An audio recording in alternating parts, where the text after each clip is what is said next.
বাংলাদেশকে second Republic করতে হবে।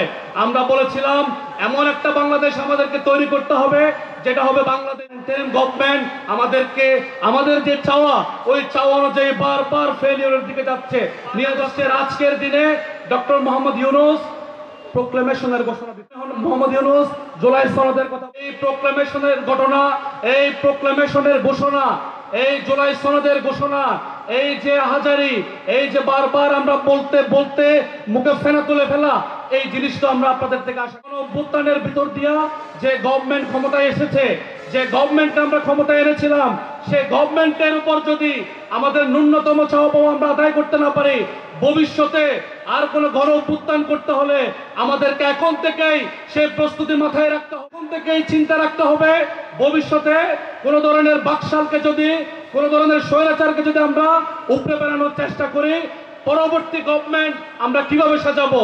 আমরা এমন কোনো গভর্নমেন্টকে সাজাতে পারবো না, আমরা এমন কোনো গভর্নমেন্টকে ক্ষমতায় আনতে পারবো না যে গভর্নমেন্ট নিজের অস্তিত্ব নিজেই ধ্বংস করতে উঠে পড়ে লাগে।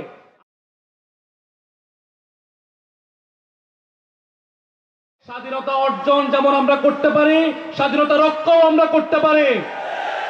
আপনারা জানেন বাকশালী শেখ হাসিনা শেখ মুজিবের নাম দিয়ে বাংলাদেশে এক ধরনের একদলীয় শাসনতন্ত্র কায়েম করেছিল, বাংলাদেশে বাকশাল কায়েম করেছিল।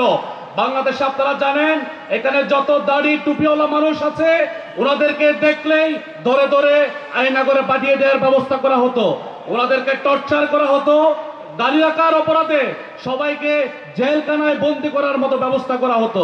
আপনারা জানেন বিশ্ববিদ্যালয়ে কোনো ধরনের পাঠচক্র করলে, বিশ্ববিদ্যালয়ে কোনো ধরনের আওয়ামী বিরোধী কর্মকাণ্ড চালালে, বাকশাল বিরোধী কর্মকাণ্ড চালালে আমাদের উপর নির্যাতনের স্টিম রোলার চালিয়েছিল ছাত্রলীগ। আপনারা জানেন হলপাড়াগুলোতে এমন ভাবে নির্যাতন তারা করেছিল, আপনারা সেই আবরার হত্যাকাণ্ডের কথা জানেন। বুয়েটে শুধুমাত্র ভারতের বিরুদ্ধে বক্তব্য দেওয়ার কারণে, ভারতের বিরুদ্ধে ফেসবুকে স্ট্যাটাস দেওয়ার কারণে শহীদ আবরারকে শহীদ হতে হয়েছিল। আপনারা জানেন এই বাংলাদেশকে আমরা উপড়ে ফেলেছি, আমরা একটা নতুন বাংলাদেশের জন্ম দিয়েছি।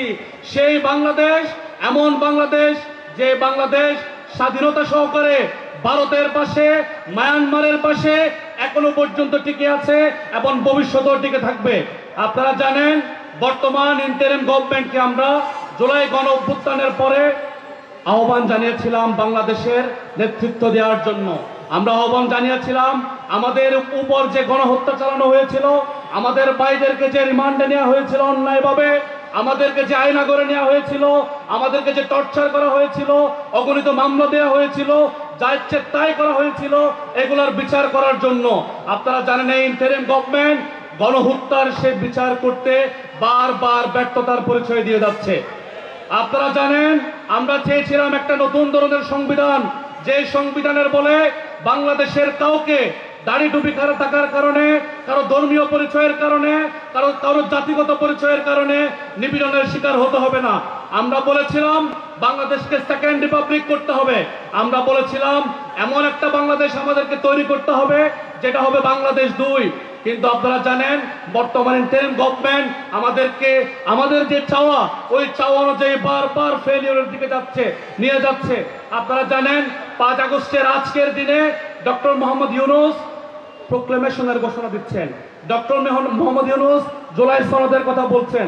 আমরা আজকের প্রোগ্রাম থেকে বলতে চাই এই প্রোক্লেমেশনের ঘটনা, এই প্রোক্লেমেশনের ঘোষণা, এই জুলাই সনদের ঘোষণা, এই যে হাজারি, এই যে বারবার আমরা বলতে বলতে মুখে ফেনা তুলে ফেলা, এই জিনিসটা আমরা আপনাদের থেকে আশা করি নাই।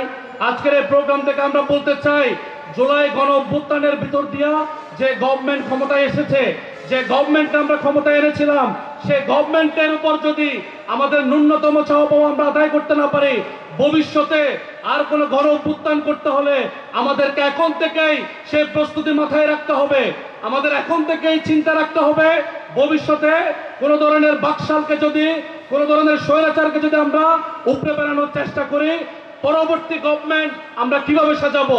আমরা এমন কোনো গভর্নমেন্টকে সাজাতে পারবো না, আমরা এমন কোনো গভর্নমেন্টকে ক্ষমতায় আনতে পারবো না যে গভর্নমেন্ট নিজের অস্তিত্ব নিজেই ধ্বংস করতে উঠে পড়ে লাগে।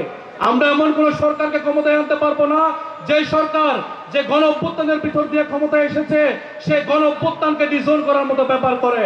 আমরা এমন কোন সরকারকে ক্ষমতায় আনতে পারবো না যে সরকার গণ অভ্যুত্থানের ভিতর দিয়ে প্রতিষ্ঠিত হওয়া যে বাংলাদেশ 2, এই বাংলাদেশ 2-কে প্রতিষ্ঠা না করে উল্টো বারবার নির্বাচনের ফাঁদে আমাদেরকে ফেলতে বাধ্য করে।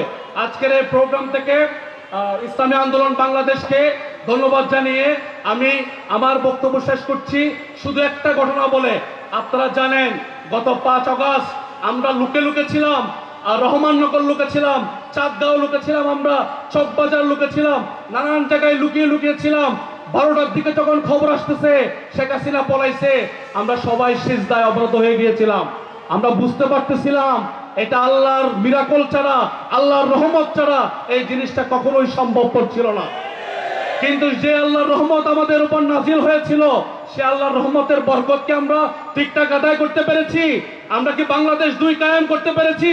যদি না পারি বন্ধুরা, আপনাদের সবাইকে জাতীয় নাগরিক পার্টির পক্ষ থেকে আহ্বান জানাবো, ইসলামী আন্দোলন বাংলাদেশকে আহ্বান জানাবো, আপামর জনসাধারণকে আহ্বান জানাবো, আমরা যদি বাংলাদেশকে সেকেন্ড রিপাবলিক করার জন্য, বাংলাদেশ 2 করার জন্য আবার যদি আমরা আমাদের মাঠে নামা লাগে, আমরা যদি আবার ডাক দিই, আপনারা কি আমাদের ডাকে সাড়া দিবেন? আপনারা কি আমাদের ডাকে সাড়া দিবেন? আপনারা কি আমাদের ডাকে সাড়া দিবেন? আপনাদের এই হাতগুলোকে ওয়াদা হিসেবে নিয়ে আজকে আমি আমার বক্তব্য এখানে শেষ করছি। আসসালামু আলাইকুম ওয়া রাহমাতুল্লাহ।